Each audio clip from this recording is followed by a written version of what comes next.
Hey guys, here's what I think is going to happen tomorrow. And again, it's anyone's guess. We don't know what retail sales and unemployment claims are going to show. Hopefully, they come in line with expectations. I think that would be the best outcome where stocks can continue to mosey on higher. Even though volume was lighter today, I want to make sure you know that.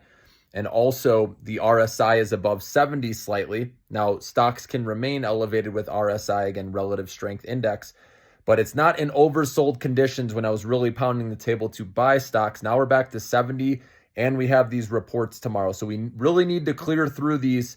And like I said, have a report that's in line or close to in line so the market can go higher. Okay. But if, like I said, if it comes in like extra weak or too strong, or unemployment comes in way too high with unemployment claims, that's going to scare people off.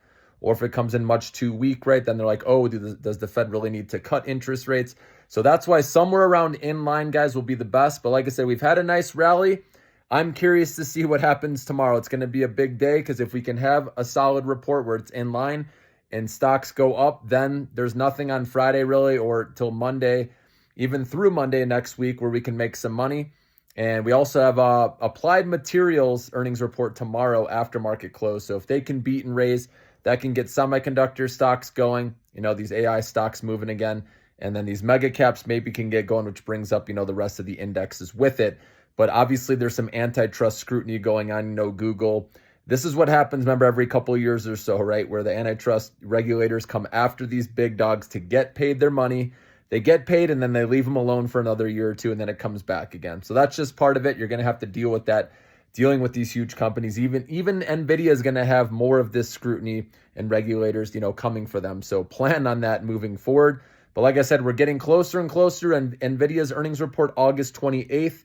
And everyone, the whole world will be watching on that one, guys. So, but like I said, you can play this run up now, hedge, take some profits along the way as we get closer. And obviously, the higher it goes going into the earnings report, the less concern or the less convinced I'm going to be that it's going to go higher. Okay. Remember that if it rips before earnings, I'm going to be taking pretty much all my gains out. Okay. In my short term account, again, my long term, I have that riding. Okay. I'm not touching it.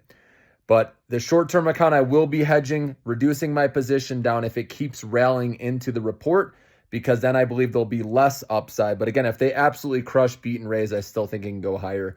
But like I said, the risk reward, like I said, it depends where the stock price is at going into earnings if I want to buy more or not. Obviously, if it comes all the way back down to the lower on 100s or 90s, right, I'll load up again before earnings. But I think it's going to grind higher all the way up into the report, and then I'm going to reduce my position and let a little bit ride in my short-term account.